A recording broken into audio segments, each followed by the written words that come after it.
All right, here we go. We're back at it again. Another episode of Cuse Yourself. We gave you guys a little teaser over the weekend, I believe. Posted up, told you we were going to talk about our top 5 favorite players at Syracuse University. Any sport, any era, just players that we saw that we enjoyed were our favorite players. So let's get it started.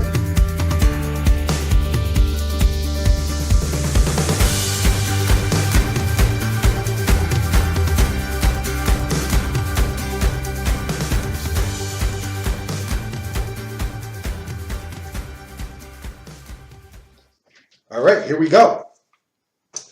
Dave, you want to go first? Okay, I will go first. I preface this with saying it would probably change daily, if not hourly.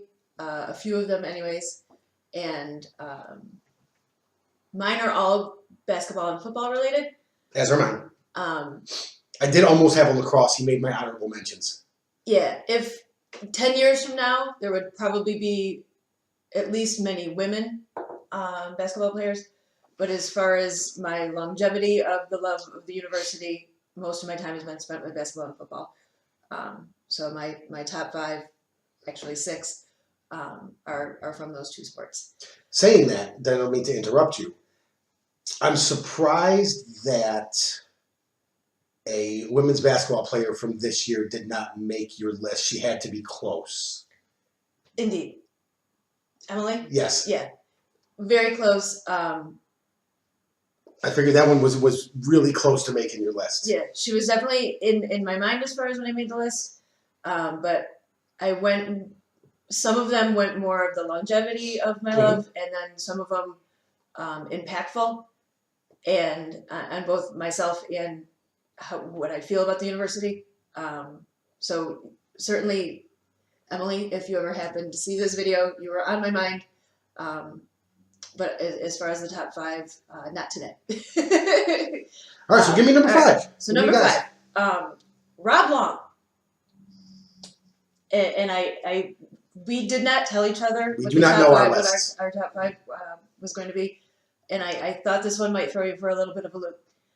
I've always loved Syracuse football, always. And I love watching the players and what they do for me, but I also love to watch kind of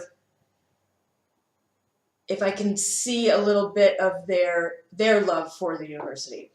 And Rob Long, in his first 3 years at Syracuse, that was, of course, the era where kickers meant a lot to the football program.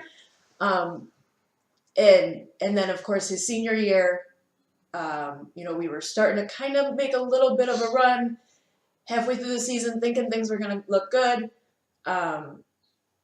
After the Boston College game, which was our last home game, he was diagnosed with a brain tumor.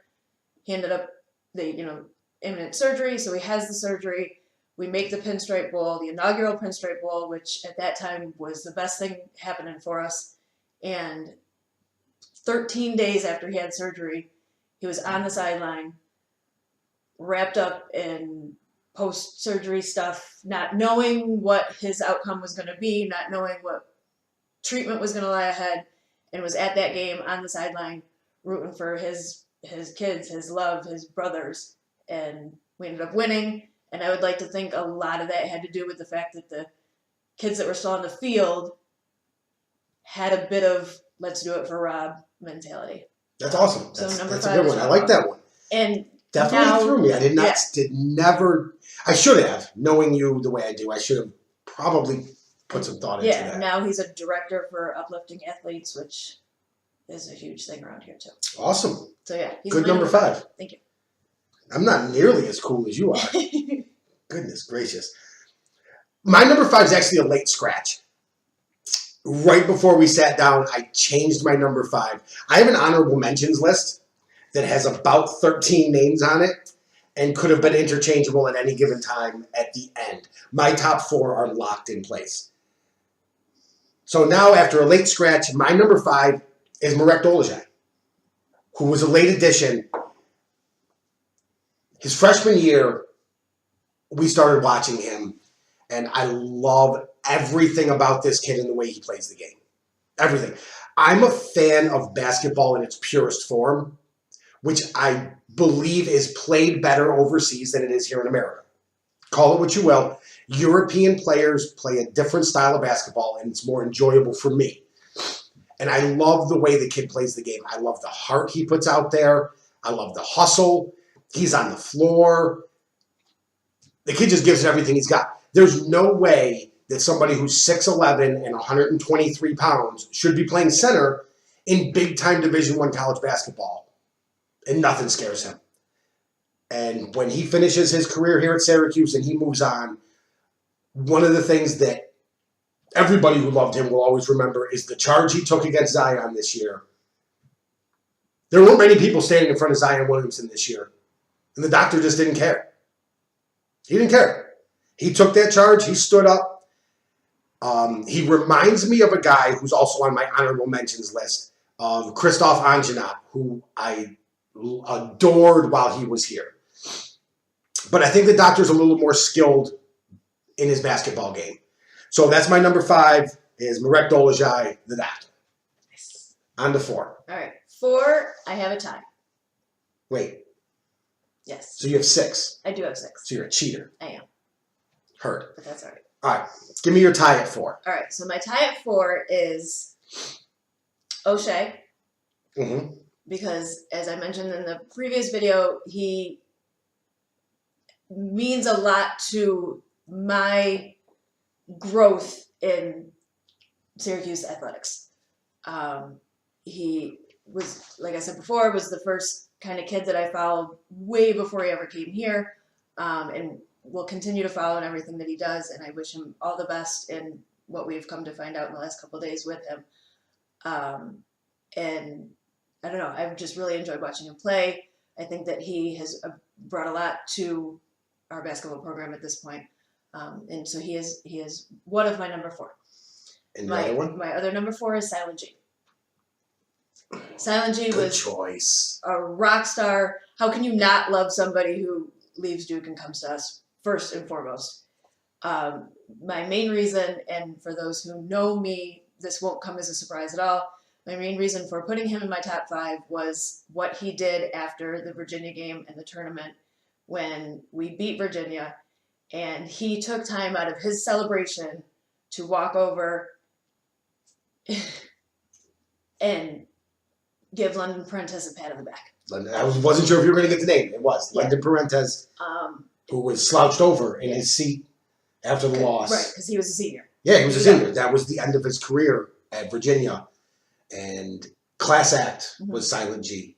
And that meant a lot for me to see as a mom, as a fan, as whatever. That's an awesome choice, and I'm glad you put him on there because he was definitely one that slipped my mind. A lot of people don't realize when you talk about Michael Benajay, when he came from Duke, he was a small forward. He got forced is a strong word, but forced into taking over point guard duties. He was every bit of 6'7", if I'm not mistaken. He came in as a small forward from Duke and took over at point guard, and him and Trevor Cooney at the top of that zone, I don't know that we've seen a better 2 defenders at the top of the zone. And like Tyus and Frank were great. They were great defensively at the top of the zone. And we've had some great defenders across the board. But, man, when Silent G and Trevor buckled down defensively, they were rocks. That's a really good choice. I like your number 4s. I like those. My number 4 is a little bit of a kickback. We're going to go back in time a little bit. We're going to flash it back to a guy who I don't think gets enough credit in the stable of Syracuse running backs. And that's Walter Reyes. Okay. Walter Reyes, his sophomore and junior year, was an unstoppable force on the football field. He ended up getting hurt his senior year, didn't have the production that we were hoping. He was actually in Heisman talks going into his senior year, and he was humble and hardworking, and, rest in peace, recently passed, not extremely recently, but too soon. And was just a guy I loved watching play. When he touched the ball, he made things happen. He was a tough runner. He was fast. And the unfortunate circumstance for him is in the stables of Jim Brown, Larry Zonka, Floyd Little, Joe Morris, like all those guys, he's the forgotten running back we don't talk about. And he doesn't get nearly enough credit. I believe he's second in rushing at Syracuse. He might be first. Maybe should have done some research, and I didn't. He might be first in rushing at Syracuse. But I remember when he passed Larry Zonka for second place specifically. And after the game in the interview, he was just humble. He didn't want to talk about it. It's not about me. He was never about him. And so Walter Reyes was number 4. I loved watching that kid play. Number 3. All right, number 3. My number 3 is Sherm, the general. That's way farther down the list than I expected to see the Sherm. Wow. There's numerous players, basketball in particular, that I could pick in the 80s that kind of started my love for the game. I was, 10 when he started playing. But that era of Syracuse basketball was certainly the first era that I remember watching, that I remember loving, that I remember cheering, going to the games with my dad, going to the Dome. And I don't know, Sherm was my dude. I recently, before the Duke game this past year, when at Destiny, when they were all there, I did tell him that I could have my marriage annulled if he was available. Of course, I did also tell him that as I was having him sign this particular photograph. That picture, yes. And so his response was, "You're asking me to marry you while I'm signing the picture of your husband," which, yes, that is my response to that. So yeah, Sherm is my number 3. Probably could have moved up, but you'll see. And there must be a surprise in here at number 2. Yeah, I think there is going to be a surprise for you at number 2. Not sure what to do with this information. I preface this with saying it truly could change by the day. My whole life is a lie. But yeah, I don't understand. All right, what are we? 3? Yeah. All right, number 3 for me is Lazarus Sims. Lazarus Sims was a hometown hero. Went to Syracuse, went to the national championship game, and was the leader, while not necessarily the best player. That would be John Walls. If I could have put the whole 96 team on here without being called a cheater, I would have. Jason Zapola is in my honorable mentions. Otis Hill, John Wallace, Marius Unulis, Elvira Alcina, that whole team. I was 17 when that team made the run. So I was just coming into my own as a human. And now I have my license and I can go to games on my own. So that was the first team that I followed on my own without, having to go with my parents or with somebody else. Or I went with friends and we watched and we followed that team. And I remember when they came back, I was at the airport when they came back, and then I went to the pep rally and I got the autographs. And man, it was just, that team meant so much to me and my fandom. And with Lazarus Sims being from Syracuse and just being the point guard and the director out there on the floor, I remember his triple-double game where he only took, I believe, 8 shots. He went 8 for 8 from the floor and had 10 rebounds, 10 assists, and it was just like this complete package of who he was. He wasn't flashy. He wasn't showy. He just went out there and got the job done. And I love that kid. I love Lazarus Sims. So that's my number 3.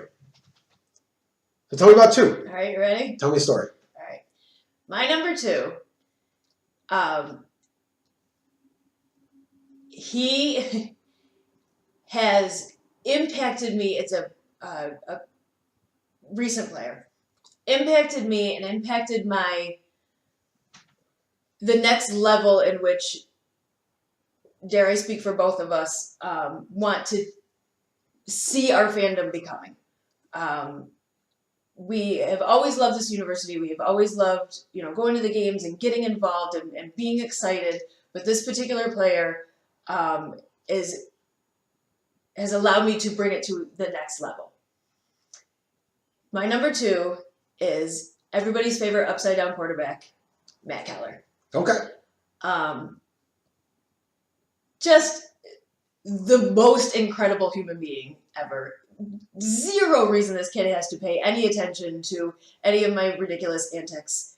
And he does, and he does it with, I think, sincere agreeance.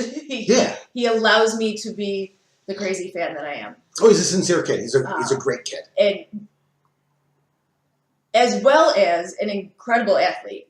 And I don't know how many people really pay attention to what our special teams does. I would imagine a lot of people, certainly that are following us and following this step that we're taking now with Cuse yourself, they do. But doing our special teams allows nobody to go nowhere. No, our special teams was arguably the best in the country last year as a whole. And if you ever get a chance to just go ahead and watch the Camping World again, the bowl game again, just take a quick peek at 47. My boy, the long snapper, snaps that ball and then guns blazing will take out anybody in front of him. Yeah, they put a double team on him on our second punt. I remember we watched and we talked about it that day because on the very first punt, they didn't, and that was a mistake. Mm-hmm. And he went down there and blew that play up. And on the second punt, they put a double team on him because they had to. Because he snapped the ball and he went barreling downfield. Good choice. Surprising. I didn't see that coming. We love Matt Keller.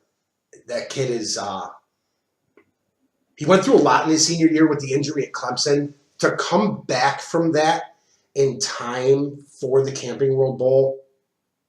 And that also plays into I love to see the impact that these kids have on each other.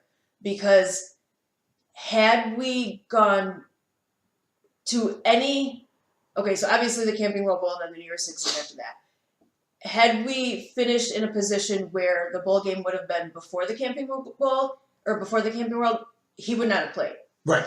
So in my brain, the way this worked out was everybody rallied enough to get the job done to make sure we had another week before he played. Yeah, he got cleared just in time. That was the week. Yeah, that was when he got cleared to play. And so his senior year, didn't end in South Carolina. It didn't end in Death Valley. That was not the way he was going to go out. That his senior year ended. And a position that goes unrecognized extremely often until there's not one. And we were extremely fortunate as Syracuse fans to have another long snapper on the roster who did an extremely good job while Matt was gone. But when you're missing one, you can watch NFL tape of NFL teams who only have one and that guy gets injured. It happened to the Eagles 2 seasons ago when they had to bring in their backup tight end to snap, and it just didn't work. They stopped kicking extra points that game. So it's a position that goes unrecognized very often, and he was just a horse for us for 4 years. He put that ball on the money every single time. And to bring full circle is the treasurer for the Syracuse chapter of Uplifting Athletes. So 5 with Rob Long being the director. And I see what you did there. Matt also. That was creative. I see what you did there. Well played. All right, so who's your number 2? Number 2 for me was my first love as a fan of Syracuse Athletics. It was Stevie Thompson. Okay. I was young enough to understand the fandom and the team and to watch and know what I liked. He was definitely in my mind for today. But, man, Stevie Thompson was something special. He was the most athletic kid I had ever seen. He jumped through the gym. He was fun to watch. He made the game fun. I loved Stevie Thompson. And I was young, and I don't remember a lot of specifics about his time. I just remember Stevie as a whole and his body of work and what he meant to this university. Because he was a big recruit for us at the time. But yeah, I loved me some Stevie Thompson. He jump-started my fandom at a young age and got me to who I am now, the super fan that you see before you today, is all thanks to C.V. Thompson. So we go to number 1. I don't think there's any debate. I'm pretty sure we have the same number 1. Actually, if we don't, I'm going to go ahead and pack my bags. Probably not staying here tonight. Yeah. No, indeed we do. So go ahead. I'll let you start, and I will chime in. All right. So our collective number 1. How could it be anybody other than Eric Dungy, who I have labeled as the pearl to our football program. This kid has done more for our football program. The jump start of what we now see, what we have started to see over the past year to 2 years, what we're going to see in the future, is due really to the entirety of this past class, but pirated by Eric Dungy. And his passion, his love, his enthusiasm, his drive, everything for the game, he gave it all. He left nothing, undone, unfinished. Every game, every play, every drive, every snap, everything. He gave everything to us. And we'll be talking about him for years to come. We'll be referencing him from years to come. There'll be recruits that come in here because of what he did and what he changed. We kind of just threw together some backdrops today. Of course, he made a couple of them. He's a very important person to our program, to the university, to the butts in the seats. He's done a lot for us, and has been an incredible athlete and did a lot, as far as the win-loss column, and is just, yeah. I agree. Obviously, Eric Dungy is number 1 on my list as well. Your comparison to the pearl of our football program is as close to spot on as I can imagine. The only difference being that the football program once was, right, and is now coming back, whereas Pearl sparked a program that was on its way up. Eric Dungy came into a program that was far from on its way up, that was on its 3rd coach in 7 years or 6 years, and chose Syracuse and came here into our section of the Northeast having zero expectation to start that freshman year. Terrell Hunt was the guy. Mm-hmm. And actually, as Syracuse fans, we had high expectations for Terrell Hunt.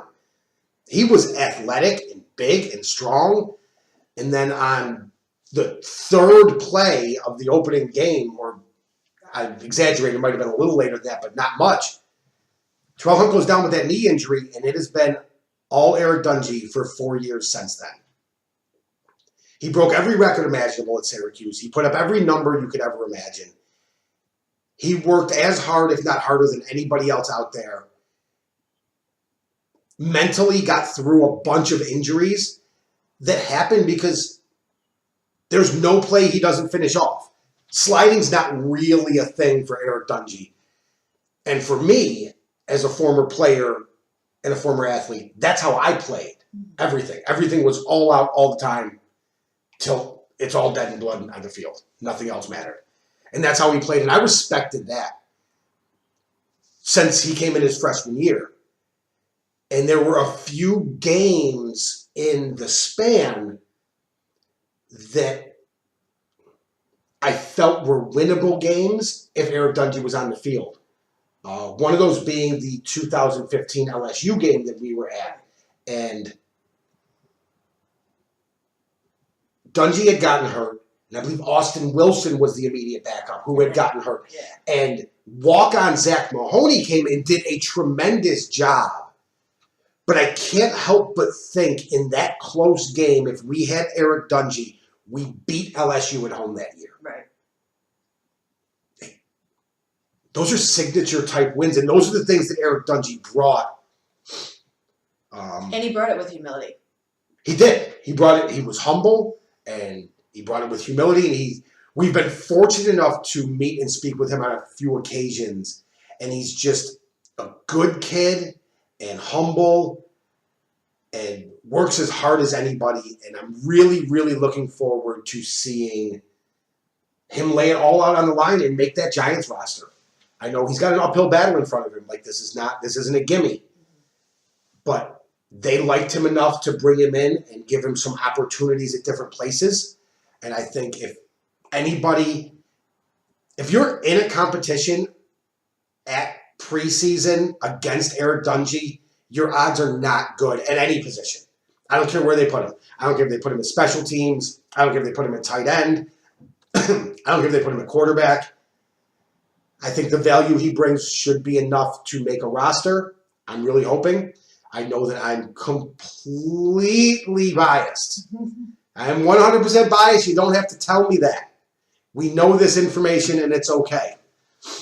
But yeah, Eric Dungy is definitely number one. He brought excitement back. I think it is really more than anything else. He brought excitement to a program that, while Nassib made a career in the NFL and worked many years without ever having to see the field, he wasn't exciting. Right. And, the Troy Nunes era and R.J. Anderson era and all of those, they worked and they tried and they played hard, and all the kids in between, they weren't the excitement that fills the dome. There's been a buzz in the dome for 4 years. There's a buzz around this program right now, and it's thanks to Eric Dungy and that senior class that just graduated, and thanks to Dino Babers. And boy, we got some stuff to look forward to this year in football. We're not going to get into a lot of basketball talk just yet because I know O'Shea's leaving, but basketball is post-football. So we'll be doing probably more football talk in the upcoming time because there's a lot happening there. There's a lot happening there. So we're going to give some football breakdowns here in the next upcoming segments going forward of what we see. But that's our top five. I have Marek Dolezaj, Walter Reyes, Lazarus Sims, Stevie Thompson, and the Warrior Eric Dungy. I've got Rob Long, tie for 4 with Silent G and O'Shea, Sherm, my boy Matt Keller, and, of course, Eric Dungy.